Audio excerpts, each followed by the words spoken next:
cinta kepada ahlu bait. Siapa itu ahlu bait? Ini sampean perhatikan. Ya Rasulullah, wa man ahlul baiti? Siapa ahli bait itu? Faqala, maka Rasulullah menjawab, ahli bait itu adalah Aliyun wa Fatimatu wa ibnahuma. Yang disebut ahli bait itu adalah Ali, Sayyidina Ali, lalu Fatimah, kemudian wabnahuma, dan kedua anaknya Sayyidina Hasan dan Husain. Selain itu bukan ahlul bait. Lalu kalau itu Sayyid Ali bin Zainal Abidin, Sayyid Ja'far Shadiq, Sayyid Ahmad bin Isa, itu siapa?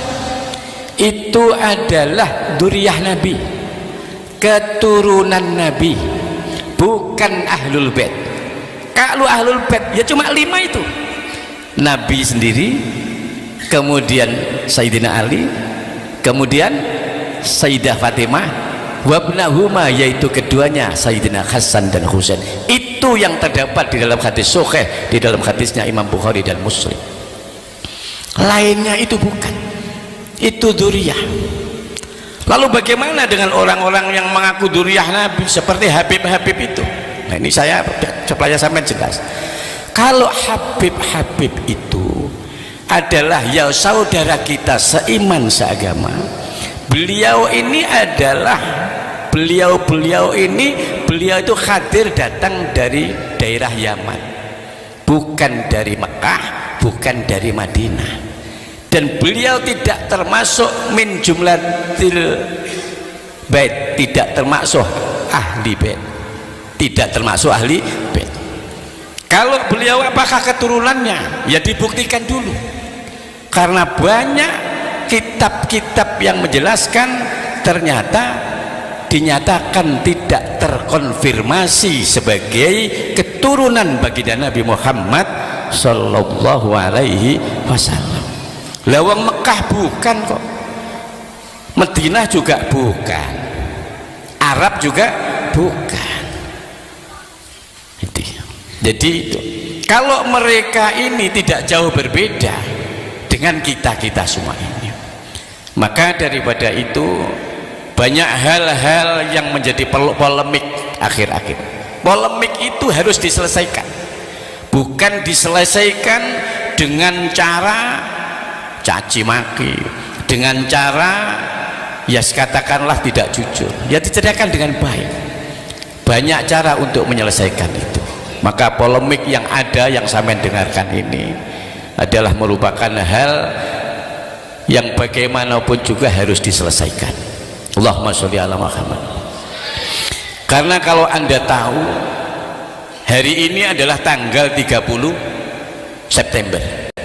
Kalau menurut yang sangat membahayakan negara ini, tahun 48 di Madiun itu sudah ada. Siapa yang memimpin itu? Habib Musa Al-Munawwar dari Yaman. 65 mau menghancurkan negara ini. Siapa itu?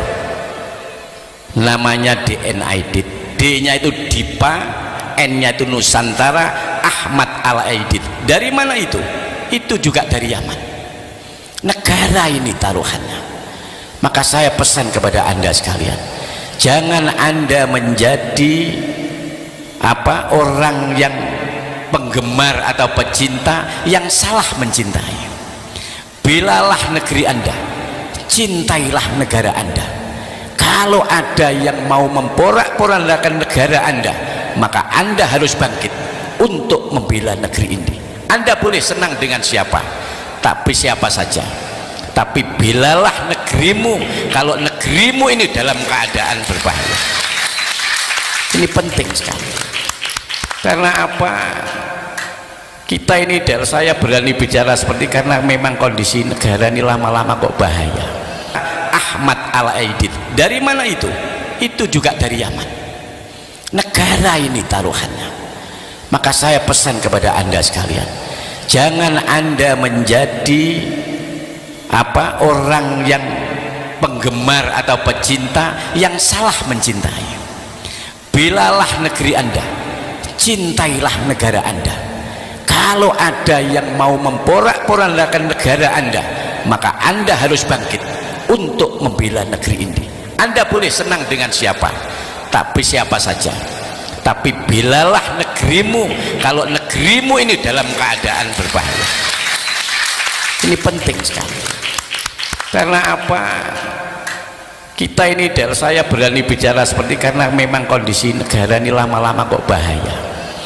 Dalam situasi seperti ini, satu-satunya ahlu sunnah wal jamaah yang betul-betul melindungi, menjaga kelangsungan negara ini hanya satu, NU. Kalau NU ini bisa diporak-porandakan, maka negara ini akan mudah diporak-porandakan. Maka NU yang dirongrong. NU tidak berambisi. Sejak dulu NU memerdekakan negara ini, setelah itu yang berpolitik kok. Tapi yang penting negara ini jangan dihancurkan. Itu yang paling penting. NU. Saya prihatin keberadaan ini. Dari bawah akar rumput NU ini prihatin, tapi yang di atas ini santai-santai, bahkan mereka berangkul-rangkulan. Bagaimana bahayanya, bahaya latennya komunis pada saat itu. Tapi kalau melihat itu, siapa orang-orang komunis di atas? Siapa? Dari mana mereka? Satu-satunya negara yang ada di Timur Tengah yang berhaluan komunis itu hanya Yaman. Indonesia jangan sampai kemasukan itu. Allahumma sholli ala Muhammad. Maka saya berharap kaum Nahdiyin, orang-orang ahlu sunnah wal jamaah, tetaplah waspada. Janganlah kalian begitu mudah direkrut. Cara merekrutnya dengan gemarak mereka merekrut dengan mentradisikan konser-konser sholawat, dibungkus dengan itu. Sebenarnya mereka itu berkemauan untuk bagaimana bisa masuk menguasai negara ini. Allahumma sholli ala Muhammad.